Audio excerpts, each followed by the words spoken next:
Hello to my channel, আমি সুপ্রিয়া। আর আজকে নিয়ে এসেছি কাঁচকলার খোসা বাটা। আমরা সাধারণত কাঁচকলার খোসা ফেলে দিয়ে থাকি, কিন্তু না ফেলে দিয়ে যে এরকম একটা অসাধারণ রেসিপি হতে পারে সেটা আপনারা এইবার বানিয়ে দেখলেই বুঝতে পারবেন। তো প্রথমে আমি এখানে একটা কলার খোসা ছাড়িয়ে নিচ্ছি। আমি এখানে একটা কলার খোসা ছাড়িয়ে নিয়েছি, আর আগে থেকে একটা কলার খোসা ছাড়িয়ে রেখেছিলাম। তো আজকে আমি এখানে দুটো কলার খোসা দিয়ে এই রেসিপিটি বানিয়ে দেখাচ্ছি। চাইলে আপনারা কম বেশিও করে বানিয়ে দেখতে পারেন।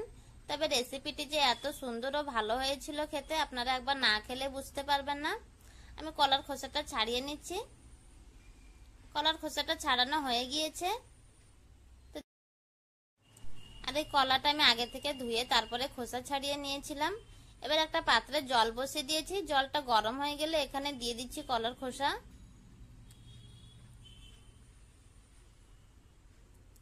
আর এই যে দেখুন, আমি আগে থেকে একটা কলা ছাড়িয়ে রেখেছিলাম। কলাটা সবজিতে রান্না করেছিলাম আর খোসাটা না ফেলে দিয়ে রেখে দিয়েছিলাম। আপনারা চাইলে কিন্তু এভাবে একবার বানিয়ে দেখতে পারেন। আর এবারে দিয়ে দিচ্ছি একটু লবণ ও হলুদ। খুব সামান্য পরিমাণে লবণ হলুদ দিয়েছি, একটু সেদ্ধ হওয়ার জন্য অপেক্ষা করব। তো এটা মোটামুটি আমাদের 2 থেকে 3 মিনিটের মধ্যে কিন্তু সিদ্ধ হয়ে যায়। এখন আপনাদের 2 মিনিট পরে দেখাচ্ছি। তো দেখুন, কলার খোসাটা কিন্তু একদম সিদ্ধ হয়ে গিয়েছে। আমি একটা আপনাদের দেখিয়ে দিচ্ছি। তো খোসার কালারটা কিন্তু এভাবেই চেঞ্জ হয়ে যাবে আর অনেকটাই সফট হয়ে যাবে। তাহলে বুঝতে হবে যে কলার খোসাটা একদমই সিদ্ধ হয়ে গেছে। আর দেখুন, এখানে ছুরি দিয়ে কিন্তু দেখিয়ে দিচ্ছি কত সুন্দরভাবে ছুরিটা ঢুকে গিয়েছে। তো এবারে একটা প্যান বসিয়ে দিয়েছি। প্যান গরম হয়ে গেছে। এবার অল্প একটু সরষের তেল দিয়ে দিচ্ছি। এবার দিয়ে দিচ্ছি একটু কালো জিরে।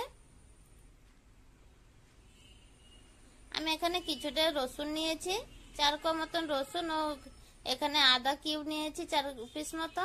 এবার একটা কাঁচা লঙ্কা, একটা শুকনো লঙ্কা দিয়েছি, আর একটা মিডিয়াম সাইজের পেঁয়াজটা একটু কম আঁচে ভেজে নেব। খুব ভালো করে লাল করে ভাজবো না, একটু সফট হয়ে গেলেই ভাজা হয়ে যাবে।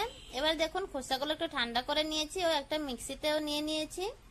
খোসাগুলো খুব সুন্দর মিহি করে পেস্ট করে নেব।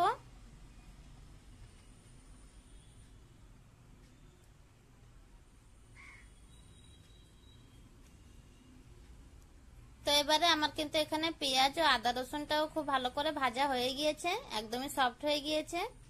তো এবারে মিক্সিতে নিয়ে একসঙ্গে বেটে নেব।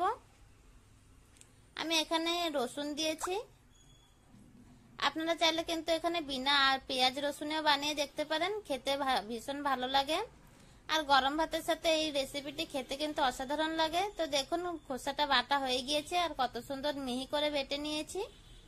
এবারে একটু কড়াইতে তেল দিয়ে দিয়েছি, তারপরে ভালো করে ভেজে নিতে হবে। 2 মিনিট ধরে খুব ভালো করে ভেজে নিচ্ছি। তারপরে দিয়ে দিচ্ছি একটু লবণ ও হলুদ।